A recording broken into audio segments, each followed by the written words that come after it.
নমস্কার।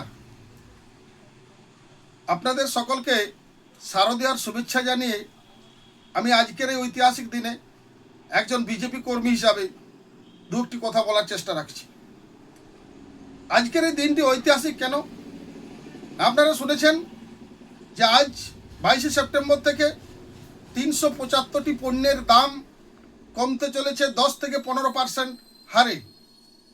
এতগুলো পণ্যের দাম এত পার্সেন্টেজে কমা এটা ভারতবর্ষে নয়, পৃথিবীর কোনো দেশেই ঘটেনি। তাই আজকের দিনটি ঐতিহাসিক দিন।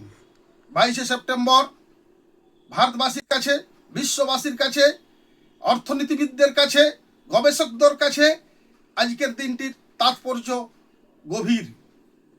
আমরা সাধারণ ভারতবাসী, আমরা সবাই আজকের দিনটি মনে রাখবো, যারা আমরা একটু অর্থনীতির রাজনীতির চর্চা করি, যে এতগুলো পণ্যের দাম কিভাবে কমানো সম্ভব।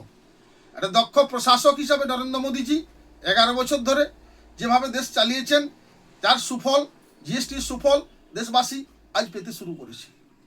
আগামী দিনে তার বক্তব্যে আরও বেশি মাত্রায় আমরা এই সুযোগ পাব।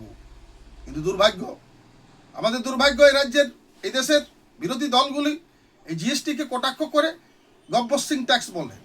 তারা জানেনই জিএসটিটা কীভাবে পরিচালনা করতে হয়। দেশবাসীকে নরেন্দ্র মোদীজি সেটা দেখিয়ে দিয়েছেন, সেটা তাদের চোখ গোত্রদাহ, চোখ জ্বালা হচ্ছে, তাই তারা এরকম কটাক্ষ করছেন। জিএসটি কি? Goods and service tax. আমাদের ট্যাক্স ব্যবস্থার পরোক্ষ যে ট্যাক্স, ইনডাইরেক্ট যে ট্যাক্স, সেটা বর্তমানে জিএসটি হিসাবে চালু আছে সারা দেশ জুড়ে। এর মাধ্যমে টাকা কালেকশন হয়। আপনারা জানেন, যারা জিএসটি বিল দেখেছেন, আমাদের সিভিল আপাল তথা যে কোনো জিএসটি বিল দেখবেন, দুটো কথা লেখা থাকে, সিজিএসটি, এসজিএসটি। সি মানে সেন্ট্রাল, এস মানে স্টেট, অর্থাৎ কেন্দ্র রাজ্য ট্যাক্স সমান সমান পায়। এটাও রাজ্যের হাতে আর্থিক ক্ষমতা।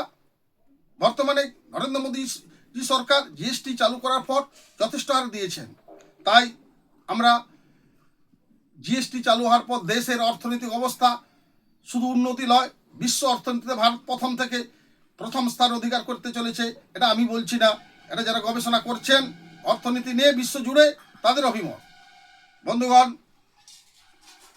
রাজ্যগুলির, অর্থাৎ অবিজেপি শাসিত যে রাজ্যগুলির চাপে পেট্রোল, ডিজেল এবং কিছু পণ্যের, পেট্রোল, ডিজেল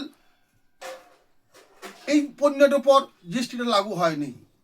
অর্থাৎ কংগ্রেস, তৃণমূল কংগ্রেস, বাম দলগুলির চাপে পেট্রোল, ডিজেলের দাম কমেনি। তারা যদি চান যে ডিজেল, পেট্রোলের উপর জিএসটি চালু হয়, তো সেটা আমরা বিরাট সুফল পাবো।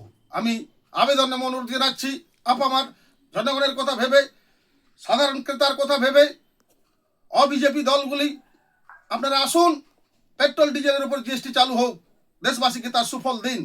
রাজনীতির জায়গায় সাধারণ মানুষের জন্য এই যে আমাদের কর ছাড়, এটাই প্রথম। আমাদের অনেকের ধারণা আছে যে একবার কোনো শিল্পজাত পণ্যের দাম বেড়ে গেলে দাম কমেনি। সেই দিনটি আজ আমাদের কাছে, যে ওই দিনটি যারা বলতে আমরা ভাবতাম যে একবার জিনিসের দাম বেড়ে গেলে দাম কমেনি, আজ আমরা কি দেখছি, যে দাম কি হারে কমেছে। এইটা যেন আজ থেকে সারা দেশবাসী সুফল পান। আমরা সাধারণ বিজেপি কর্মীরা এটা লক্ষ্য রাখবো। তাই আমি সমাজের সকলের কাছে আবেদন, রাজনীতি ভুলে একটু যারা কংগ্রেসী, তৃণমূল কংগ্রেস, বামপন্থী দলগুলোকে ভোট দেন, কিন্তু আমরা দয়া করে আসুন, দেশের স্বার্থে, দেশের অর্থনীতির স্বার্থে, সুরক্ষার স্বার্থে জিএসটি যেন আগামী দিনেও ডিজেল, পেট্রোলে চালু হয়। নরেন্দ্র মোদীজি যে স্বপ্ন দেখছেন সাধারণ মানুষের হাতে, সাধারণ ক্রেতার হাতে, তার সুফল যেন আমরা পাই, সেই হিসাবে আমি একজন সাধারণ মানুষ হিসাবে আপনাদের কাছে আবেদন রাখছি, আসুন জিএসটি যে সুফল ঘরে ঘরে পৌঁছে দেবো আমরা। নমস্কার।